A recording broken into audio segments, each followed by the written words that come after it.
안녕하세요. 참 좋은 NTV 김윤관입니다. 오늘은 이제 경매 물건 말고요. 어느 뉴스에 나온 게 있더라고요. 신문에 나온 칼럼인데 법원 경매가 진행되면 나의 보증금은 안전한가에 대한 이야기입니다. 신문 제목에 보면 법원 경매 거쳐도 세입자 2명 중 1명은 보증금 회수를 못한다라는 제목이에요. 이제 경향신문인데 김희진 기자님이 이제 작성을 하셨더라고요. 김기란 기자하고 이렇게 해서 지금 여기 작성을 하셨는데 요즘같이 임대 3법 때문에 이제 전세 보증금이 계속 올라가고 있잖아요. 이럴 때 굉장히 중요한 겁니다. 이런 게 나의 보증금이 굉장히 안전한가, 그리고 왜 이런 일들이 벌어지는지를 한번 보도록 하겠습니다. 보시기 전에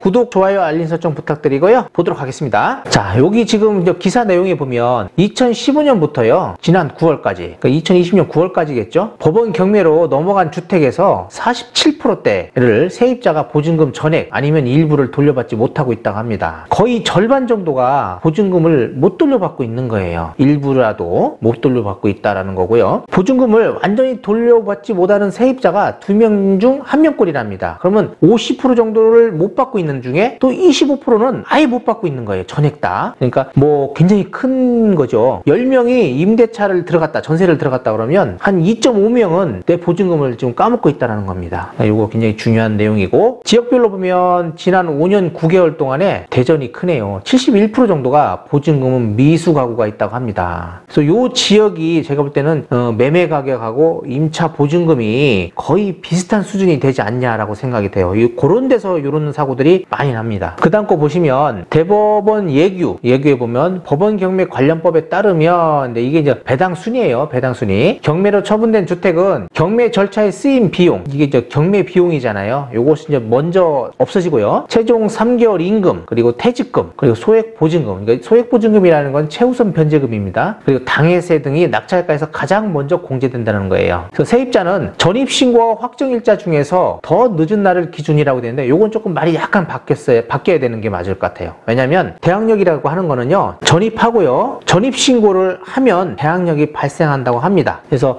전입이라는 거는 뭐 저기예요. 전입했다는 건 점유라는 말하는 거예요. 그리고 전입신고는 우리가 이제 주민센터 가서 신고하는 거 있잖아요. 전입신고. 그리고 확정일자하고 받잖아요. 확정일자는 일단 제끼고 전입신고만 하면 일단 대항력이 발생합니다. 내가 점유를 하고 있다면 발생하고, 확정일자는 이제 우선 변제권을 주기 위한 거예요. 그리고 또 하나, 확정일자를 받는다는 거는 이게 진정성을 있냐 없냐예요. 계약서에 확정일자 찍었다면 위변조하기가 어렵잖아요. 그래서 계약의 진실성, 이런 것들을 볼 때도 이 확정일자가 있냐 없냐에 따라서 이 판가름이 나기도 합니다. 그래서 확정일자는 이제 우선 변제권을 갖기 위한, 물권화하기 위한 것이다 라고 보시면 되겠어요. 그래서 채권을 물권으로 만들어주는 겁니다, 이게. 그래서 이런 것들이 있는데, 이 배당금에 관한 이야기는 제가 다시 한번 이야기를 하겠습니다. 뒤에서 보도록 할게요. 지금 주임법, 상임법에 대한 이야기잖아요. 주택임대차보호법인데, 대항력은 뭐예요? 점유, 인도받는 거예요. 집을 인도받고 전입신고를 하면 그 다음날 0시부터 대항력이 발생합니다. 상가는 사업자 등록이겠죠. 하면은 이제 그 다음날 0시부터 대항력이 발생하는 거예요. 그리고 우선 변제권이라는 거는 대항력을 갖추고 나서요, 확정일자를 받았다 그러면 그 날짜부터 이제 우선 변제권이 있는 겁니다. 물권화 시켜주는 거라고 보시면 될 것 같고요. 최우선 변제권은 뭐냐면, 어느 정도 대항력을 갖추고 나서 어느 정도 보증금 안에 금액이 적은 분들 중에서 이분들은 이 금액만큼은 지켜줘야겠다라고 하는 금액들이 있어요. 그걸 최우선 변제금이라고 하거든요. 그게 소액보증금인데, 그 금액에 들어가면 얼마 정도까지는 먼저 주자라는 게 있어요. 이제 그게 최우선 변제권입니다. 상가도 마찬가지예요. 근데 상가하고 다른 게 뭐냐면, 주택하고는, 이 주택은 그냥 임차 보증금 자체만 가지고 따집니다. 월세는 따지질 않아요. 근데 상가는요, 월세 금액도 환산을 해야 돼요. 100을 곱해가지고, 만약에 100만 원에 있다 그러면 100을 곱하면 1억이잖아요. 그리고 자기의 보증금까지 합쳐서 그 금액이 지금 최우선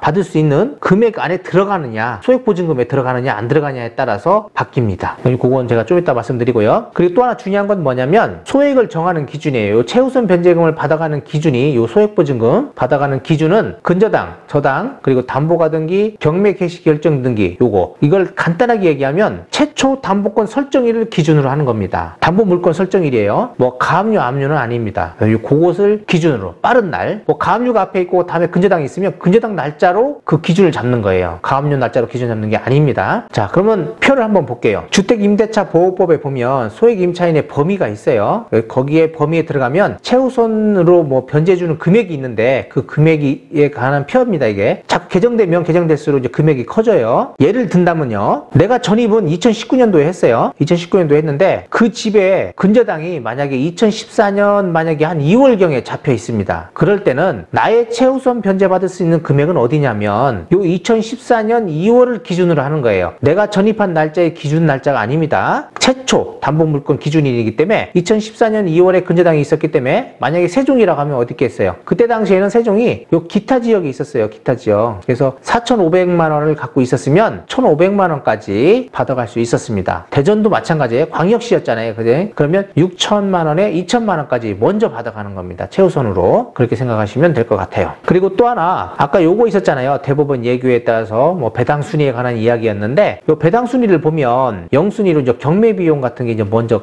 나갑니다. 그리고 필요비, 유익비가 있으면 그것도 먼저 가져가고요. 전세권자들이 뭐 필요비, 유익비로 쓴 내용들이 있으면 먼저 줍니다. 그거 빼고 나서 그 다음에 이제 최우선 변제금 금방 본 거예요. 최우선으로 어느 정도 금액에 안에 들어가면 그분부터 주는 금액이 있어요. 그 최우선 변제금이라든지 아니면 임금 채권, 그리고 그런 것들, 퇴직금 같은 거, 그런 것들이 그 다음 받아가는 거예요. 최우선 변제금이라도 받아가면 다행인데 그것도 못 받아가는 분들이 많다라는 거예요. 두 번째, 그 다음에 압류, 당해세 같은 거, 교부권자, 당해세라고 보시면 될 것 같아요. 그 다음에 3순위는 당해세 외에 이제 국세라든지 지방세 같은 거 하고, 그리고 근저당, 전세권, 담보거등기 등 이런 거 하고, 확정일자부 임차권이 이제 같은 동순위입니다. 근데 당해세가 좀 빠르고, 당해세 외에 이제 일반 지방세 같은 게 좀 그 뒤인데, 아무리 이런 뭐 지방세 같은 것들이 있다 하더라도요, 이 법정 고지일이 만약에 요거보다 좀 빠르다라고 하면 먼저 받아가는 거예요. 채권이기 때문에 그 날짜에 따라서 받아가기 때문에 압류 효력이 있어서 그렇습니다. 4순위로는 뭐 3월 초과분 임금 뭐 이런 거, 법정기일, 그리고 일반 채권, 그러니까 뭐 대항력 없는 주택이나 상가니까 거의 이 뒤로 갈수록은 거의 못 받아간다라고 생각을 하셔야 됩니다. 자, 이제 마지막으로 이제 점검을 해보면요, 일단은 전세로 들어가실 때는 아파트 가격의 70% 이상이 넘어가시면 안 돼요. 그리고